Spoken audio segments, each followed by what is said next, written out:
Bismillahirrahmanirrahim. Assalamualaikum warahmatullahi wabarakatuh. Alhamdulillahi wa kafa, assalatu wassalamu ala rasulihil mustafa wa ala alihi ahlu tuqa wal wafa, amma ba'du. Senang sekali kali ini SEMA FSI bisa kembali hadir di hadapan teman-teman semua di acara kajian tanya jawab seputar Ramadan bersama SEMA FSI Kabinet Palkurism. Bersama saya Ahmad Hajri, tingkat 1 jurusan Syariah Islamiyah selaku moderator kali ini. Dan senang sekali alhamdulillah kita hari ini kedatangan tamu sebagai narasumber kita yang luar biasa. Ahlan wa sahlan Ustaz. Assalamualaikum. Yaitu Ustadz Ahmad Saiful Millah, LC Diplom. Beliau ini kalau di kalangan mesisir mungkin sudah pada tahu lah beliau ini siapa gitu kan, karena beliau sangat aktif sekali di berbagai organisasi dan juga sekarang beliau selaku pengurus di Rumah Syariah ya Ustaz? Ya, Dewan Pembina. Dewan Pembina di Rumah Syariah. Baiklah Ustadz, kali ini kita akan mengangkat tema tentang iktikaf. Ya. Dan kita sekarang kan sudah masuk ke minggu kedua Ramadan. Sering sekali bermunculan istilah-istilah iktikaf di media sosial atau di mana, dan juga sering sekali ada pertanyaan-pertanyaan yang muncul gitu kan dari masyarakat atau dari teman-teman mahasiswa khususnya gitu kan.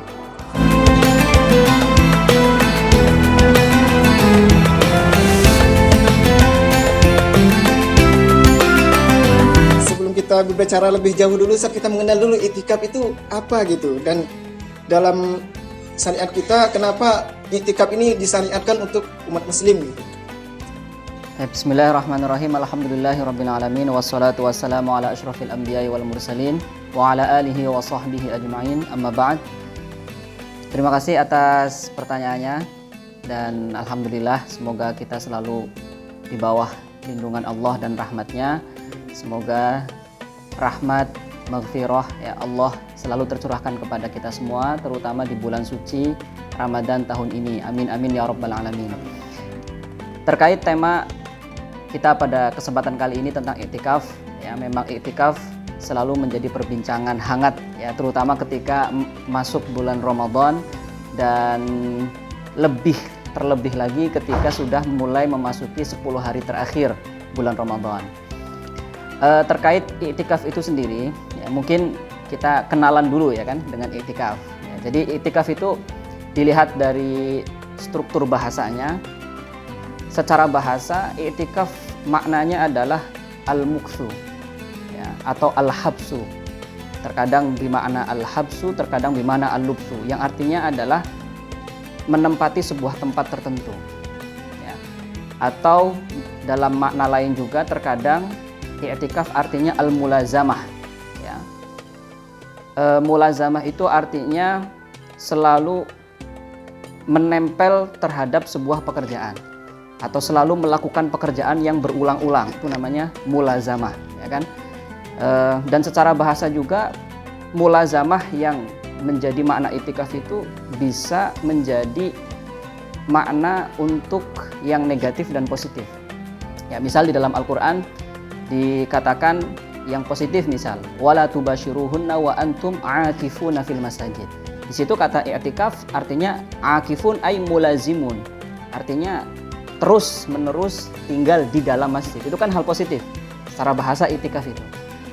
Tapi terkadang juga maknanya bisa negatif. Misal dulu Sayyidina Ibrahim ya, menentang kaumnya ketika mereka terus menerus menyembah tamathil, menyembah berhala ya, Nabi Ibrahim mengatakan ma hadhihi tamathil allati antum laha akifun ya kan, antum laha akifun.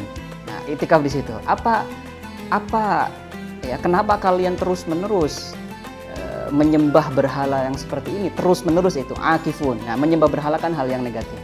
Nah, itu secara bahasa. Tapi ketika Islam datang, ada pergeseran makna daripada iktikaf itu sendiri ya kan. Para fuqaha ya, para ahli fikih kemudian mencoba mendefinisikan iktikaf ya, misal dalam mazhab Syafi'i iktikaf didefinisikan secara istilah dengan al-muktsu fil masjid min syakhsin biniyatin, yaitu ya menempati masjid atau tinggal di dalam masjid ya ya kan, dengan niat tertentu. Ya. Maka dari itu dari definisi ini nanti yang namanya i'tikaf, unsur utamanya atau rukunnya ada dua. Yang pertama al-mukthu, tinggal di dalam masjid. Ya, berarti harus di dalam masjid. Kemudian juga biniyatin, harus dengan niat. Ya, karena i'tikaf itu oleh Islam kemudian dijadikan sebagai sebuah ibadah, ya kan? Nah, untuk membedakan mana yang ibadah dan mana yang tidak, artinya dia duduk-duduk di masjid untuk beribadah atau hanya sekedar untuk beristirahat, yang membedakan adalah dengan niat. Makanya orang ketika ya hendak beriktikaf di dalam masjid, dia harus segera berniat di awal iktikafnya dia masuk masjid. Nah, begitulah kira-kira ya makna daripada iktikaf secara istilah yang diinginkan oleh para fuqaha. Ya, jadi iktikaf itu berarti tinggal di dalam masjid, ya, dengan niat tertentu, dengan niat ibadah. Nah, begitu. Lalu tadi pertanyaan selanjutnya ini tadi hikmah dari disyariatkannya i'tikaf gitu. Hikmah daripada disyariatkan i'tikaf ini salah satu daripada esensi ya, daripada hikmah i'tikaf adalah kafun nafs 'anis syahawat, ya kan. Kemudian juga at-tafarrud li'ibadatillah. Jadi salah satu esensi daripada amaliyah-amaliyah ibadah di dalam Islam termasuk i'tikaf adalah qillatul anam. Ini ajaran para sufi juga termasuknya. Qillatul anam artinya sedikit berinteraksi dengan manusia, ya, sedikit berinteraksi dengan hamba. Kenapa? Karena manusia ya selama semakin banyak dan semakin lama ya dia berinteraksi dengan duniawi yang sifatnya duniawi, termasuk di sini berinteraksi dengan sesama manusia ya, kemudian untuk jual beli, untuk transaksi, memenuhi kebutuhan sosial, kebutuhan biologis, ya kan?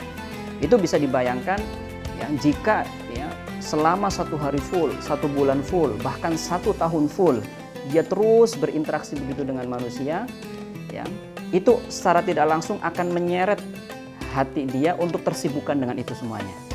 Nah, Islam ya, dengan Islam datang mencoba untuk membersihkan sedikit demi sedikit ala'iq, hubungan-hubungan dengan manusia itu, dengan manusia, dengan sesama, agar ya, hati ini semakin tenang, hati ini semakin bersih, ya kan. Makanya kemudian disyariatkanlah i'tikaf. Ya, dengan i'tikaf dia masuk masjid, ya kan, tidak boleh keluar. Nanti salah satu hukum daripada i'tikaf adalah tidak boleh keluar dari masjid. Karena kalau keluar i'tikafnya batal nanti. Kita lihat. Artinya apa? Artinya orang ketika beriktikaf harus di dalam masjid. Artinya apa harus di dalam masjid? Berarti Islam ingin berpesan agar ayo sedikit demi sedikit kurangi berinteraksi dengan sesama manusia. Ya, tapi bukan berarti itu Islam mengajarkan antisosial, enggak. Gitu. Jadi jangan melihat ya, iktikaf tujuannya adalah mengurangi interaksi dengan sesama. Tapi coba lihat selama 1 tahun, ya kan? Selama 1 tahun full, ya, kita mungkin lebih banyak berinteraksi dengan sesama dan melupakan, ya kan, kekhusyuan ya, ibadah. Nah, untuk sedikit demi sedikit menyiapkan hati beribadah, terutama di bulan Ramadan, terutama di 10 akhir Ramadan, ya, Islam mensyariatkan i'tikaf. Nah, itu kurang lebih hikmah daripada disyariatkan i'tikaf.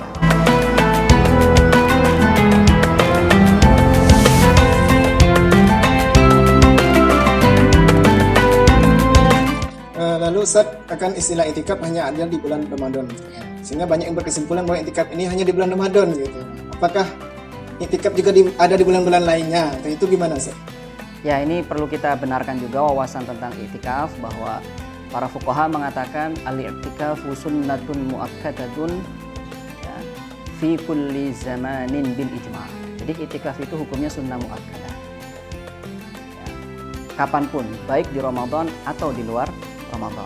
Hanya saja i'tikaf itu memang lebih afdal, lebih mulia, lebih bagus ketika dilakukan di bulan Ramadan, terlebih di 10 hari akhir bulan Ramadan. Karena Rasulullah sendiri mencontohkannya. Ya, jadi Rasulullah itu kana ya'takifu al-ashr al-awakhir min Ramadan ya, hatta tawaffahullah. Jadi Rasulullah itu i'tikaf, selalu i'tikaf di bulan Ramadan hingga beliau wafat. Tsumma ya'takifu min ba'dihi azwajuh. Kemudian para istrinya selanjutnya juga i'tikaf, para sahabatnya juga banyak yang beriktikaf. Jadi i'tikaf di luar Ramadan dan di dalam Ramadan. Nah, begitu.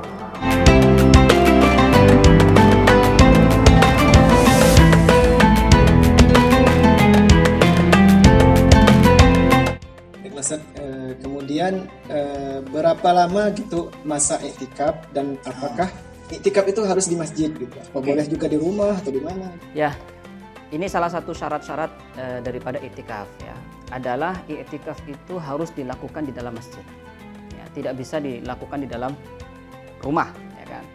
Jadi dalam mazhab Syafi'i terkhususnya iktikaf itu boleh dilakukan di dalam masjid. Ya, masjid di sini umum, ya, baik masjid yang biasa dilakukan sholat jamaah atau tidak, ya, baik itu masjid yang biasa dilakukan sholat Jumat atau tidak, ya kan? Kalau di tanah air kita misalnya ada perbedaan antara masjid jami dan musola biasa, ya kan? Dalam mazhab kita di dalam musola, di dalam masjid itu sah-sah saja. Yang penting di dalam masjid, ya kan? Berbeda dengan misal dalam madhab Abu Hanifah ya, dan madhab-madhab yang lain termasuk madhab Imam Ahmad mengatakan bahwa i'tikaf harus di dalam masjid, dan masjidnya harus masjid jami', ya, masjid yang biasa dilakukan sholat Jumat. Jadi kalau masjid-masjid biasa ya kan itu tidak boleh i'tikaf di situ dalam madhab Imam Ahmad, ya kan. Nah terus bagaimana dong? Memang ada perbedaan pendapat ulama seperti itu, ya kan? Maka dari itu akhirnya dalam mazhab Syafi'i kita katakan i'tikaf itu lebih utama di masjid yang biasa dilakukan sholat Jumat. Kata para ulama khurujan min khilaf. Tapi boleh dilakukan di masjid yang kecil. Nah, adapun berapa lama waktu untuk beriktikaf ya, dalam mazhab kita itu dikatakan qadratu ma'ninah, atau lebih banyak, lebih lama daripada qadratu ma'ninah. Qadratu ma'ninah itu ya sekiranya mungkin 1 menit, 2 menit ya kan. 5 menit itu lebih afdol ya. Yang penting tidak sampai kurang dari qadratu ma'ninah. Di dalam sholat kan kita disyaratkan tumakninah ya kan. Harus berdiam diri terlebih dahulu baru melakukan pekerjaan sholat selanjutnya ya. Artinya apa qadratu ma'ninah? Berarti ketika orang itu misal ya, masuk masjid dari pintu A ya kan, kemudian keluar dari pintu B. Jadi masuk masjid itu hanya lewat saja. Kemudian ketika masuk dia niat iktikaf dan kemudian langsung keluar, ya kan? Apa itu dihitung iktikaf? Tidak dihitung iktikaf itu. Kenapa? Karena dia tidak al-lubs. Tadi kan kita katakan ya, salah satu daripada rukun iktikaf adalah al-lubsu. Nah, begitu. Tentang waktunya. Jadi maka dari itu disunahkan sekali kita masuk masjid untuk sholat 2 rakaat, 3 rakaat, 8 rakaat atau hanya sekedar duduk. Itu ketika masuk masjid kita niat iktikaf. Nawaitul i'tikaf gitu. Dah, kurang lebih seperti itu. Itu tentang waktunya ya. Ya, berbeda dengan nanti dalam mazhab Hanafi ya. Imam Abu Hanifah berpendapat i'tikaf itu 24 jam, 1 hari 1 malam. Ya kan? Jadi tidak cukup misal masuk ke dalam masjid, kemudian 1 menit, 2 menit berhenti saja begitu, enggak. Ya, sangat ketat ya. Jadi harus 24 jam. Artinya ketika kita masuk masjid itu dimulai dari sebelum fajar ya. Kemudian keluarnya lagi berarti besoknya lagi. Ya kan, sampai fajar besoknya lagi.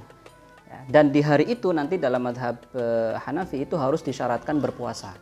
Jadi iktikaf itu agar mendapatkan pahala iktikaf di hari itu dia harus berpuasa ya, 12 jamnya, dan malamnya nanti juga harus masih terus di dalam masjid. Itu baru dikatakan iktikaf.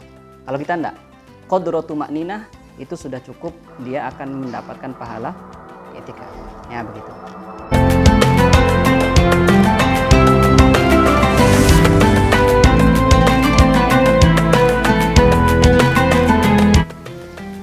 Setelah kita mengetahui apa itu iktikaf gitu, kemudian apa yang berkenaan dengan iktikaf, lalu yang terakhir Ustaz mau kami tanyakan juga pertanyaan dari teman-teman gitu. Apakah yang membatalkan iktikaf? Oke, ini juga sangat penting hal yang bisa membatalkan iktikaf ya. Iktikaf itu bisa batal satu dengan al-khuruj ya, dengan keluar dari masjid ya. Keluar dari masjid tanpa ada uzur terkhusus itu akan membatalkan iktikaf. Lalu bagaimana ketika dia keluar dengan uzur? Maka tidak membatalkan iktikaf. Uzur itu seperti untuk ya wudu ya, kemudian mohon maaf misal buang kotoran ya, kemudian membeli makanan dan begitu seterusnya, itu tidak membatalkan iktikaf karena itu adalah hajat ya, karena itu adalah kebutuhan ya. Lalu ketika nanti masuk ke masjid lagi, bagaimana? Apakah perlu iktikaf, perlu niat iktikaf lagi atau tidak? Ya, itu tergantung tadi keluarnya. Ketika dia keluar masjid, ya, berazam untuk kembali lagi ke masjid, maka tidak perlu iktikaf. Tidak perlu niat iktikaf lagi maksud saya.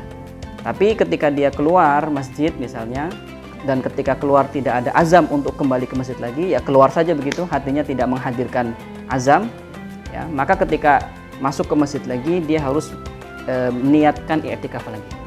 Nah, begitu. Itu keluar ya. Kemudian termasuk yang membatalkan juga adalah jima ya dengan istrinya. Ya, kemudian juga junub ya, kemudian juga haid dan nifas bagi perempuan secara khusus ya. Jadi secara umum perempuan itu pun boleh itikaf, tidak ada perbedaan hukum antara perempuan dan laki-laki. Ya, hanya saja ketika perempuan ya maka dengan haid dan nifas itu itikafnya bisa batal. Ya, laki-laki dengan ihtilam misalnya ya kan, dengan junub ya, begitu. Tamam. Terima kasih Ustaz. Semua pertanyaan-pertanyaan yang ada di kami insya Allah sudah terjawab semua, dan insya Allah teman-teman semua setelah ini bisa memahamkan teman-teman yang masih bertanya-tanya gitu. Syukran jazakallah Ustaz. Baiklah teman-teman semua, cukup sekian dari kami, semoga bermanfaat. Silahkan kalau teman-teman suka dengan video kami silahkan di share. Assalamualaikum warahmatullahi wabarakatuh.